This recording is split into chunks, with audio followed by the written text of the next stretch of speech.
Our report from Dr. Bill. Dr. Bill, would you like to give your medical to address you? This is amongst the medical review.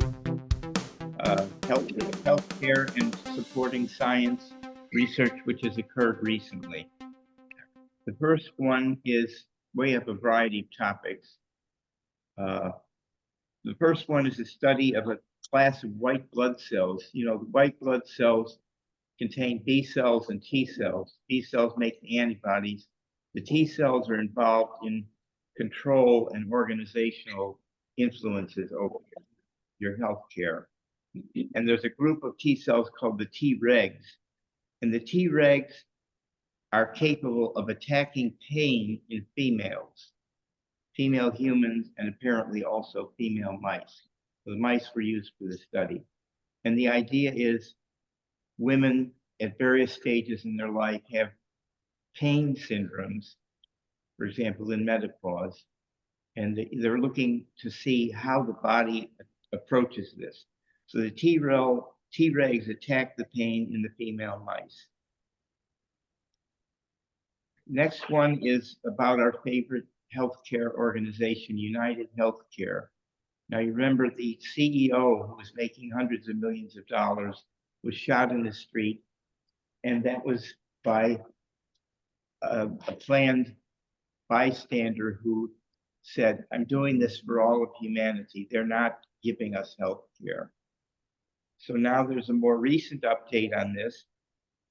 It's been found that United Healthcare is giving rewards to nursing homes in the order of thousands of dollars if they will agree to not send their members to the hospital when they need care.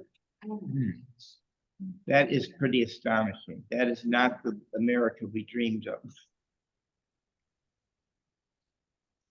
That's how they can minimize their outlay of costs for the hospital services. Okay, now the next one, interesting, FDA approves the first blood test for Alzheimer's in adults. Alzheimer's, you know, originally you could only diagnose it at the autopsy. Then they had a test by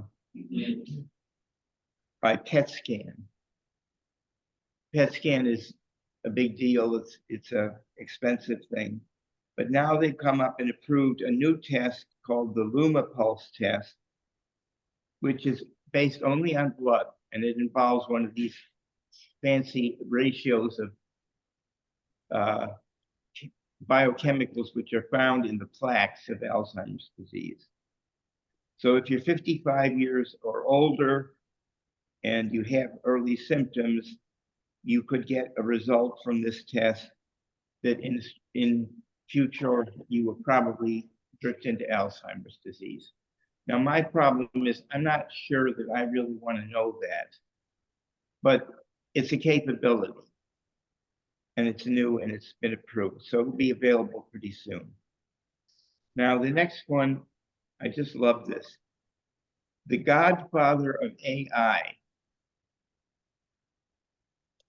It's not that owl.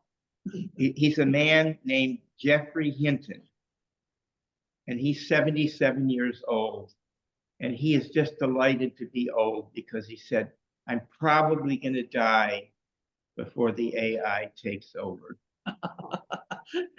That's not a good recommendation. That's a pretty profound statement, and I'll have more on that, the two topics down. He recently won the Nobel Prize in physics, so he's not just some guy who writes a book here and there.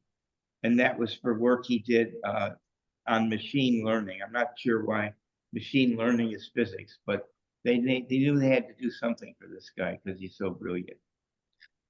And he's 77. And I'm 74. Youngster. For the time being. Okay, the next one is CT scans and cancer. CT scans are a very informative test which can be done. It's convenient, it's rapid, A lot of diagnoses come from or start out with this. And UCSF did a study to see what, it's a radiation thing. Is it dangerous? Does it have a downside? And what they found was that about 5% of the cancers which occur as a result of obesity or alcohol use, that's the number, 5% of that number is attributable to radiation from the scan. And it's so informative that the doctors need it, and it will go on, but you have to be aware of this. Okay, now back to the AI. This is what I call the oops presentation. There is a Japanese company called Sakama AI. Sakama AI had an AI model going called AT Scientist. After a while, they checked on this, and it turned out that AI Scientist had rewritten its own base code inside so that it could not be turned off by the manager. So we're beginning to see the thing that we're afraid of taking shape. And they found it in time they could turn it off. But the AI is not apparently just going to be a machine for very much longer.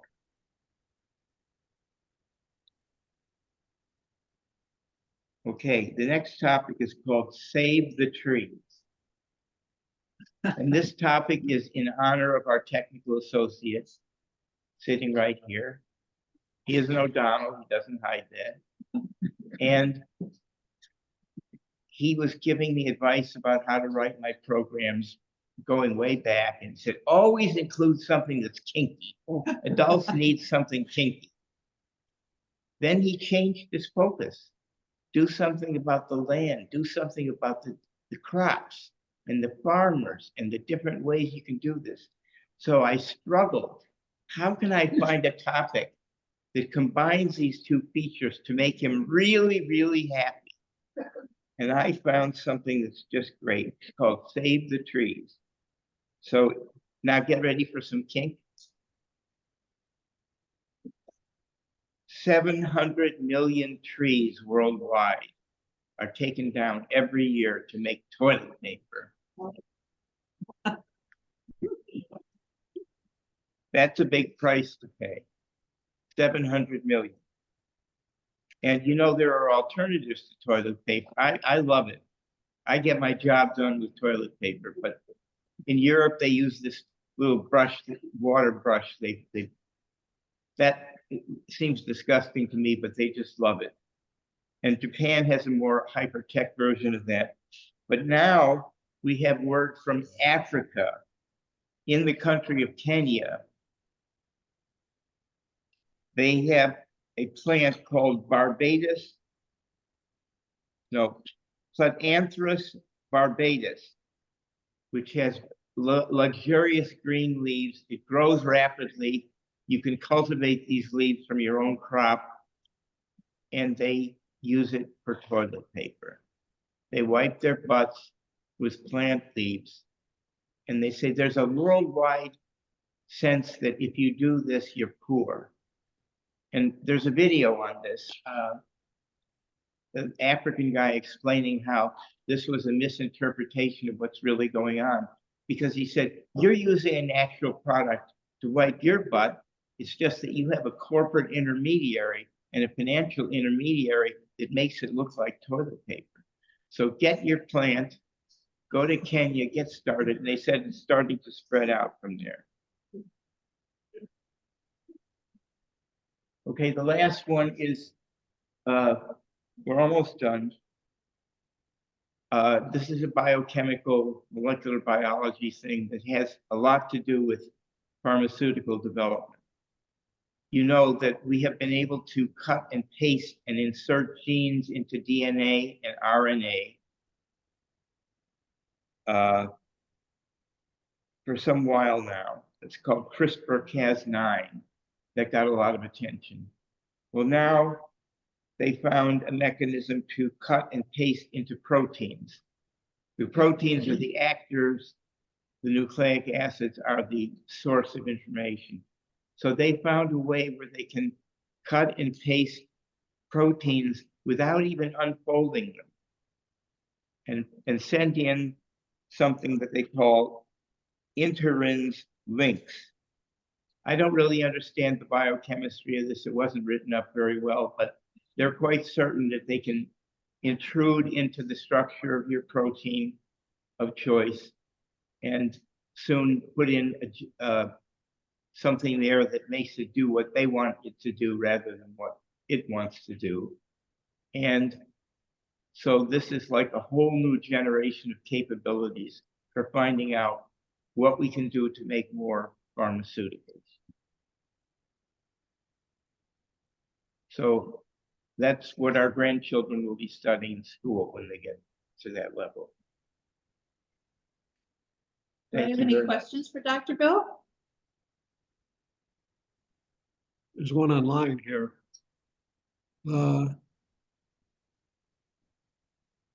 Aren't there treatments or things that you should do when you know that you have Alzheimer's? Yes, they have the beginning of treatment. They have what?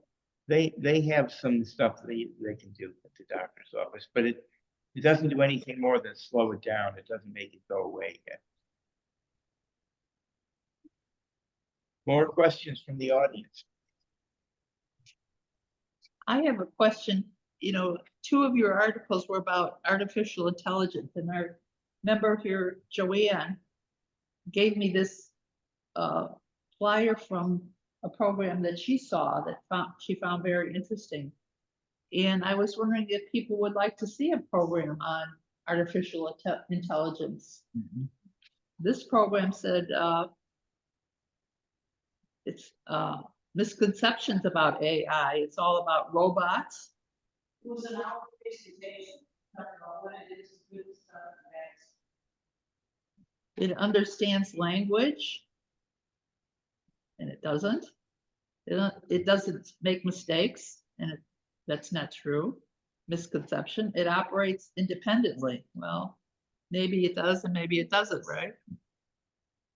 But how does AI learn? AI analyzes data, identifies patterns, and makes predictions or decisions based on those patterns. So that's kind of a big overview, but would people be interested in a program on AI? And yeah, okay, we'll see if we can arrange one. It is a subject that we should know more about. All possible. It is probably the biggest development in the last 1,000 years. And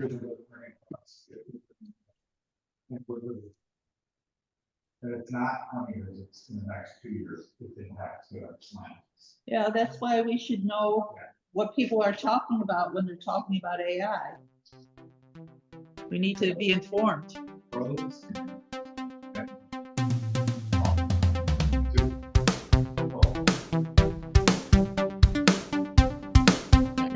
Thank you, Dr. Bill. It was a great report.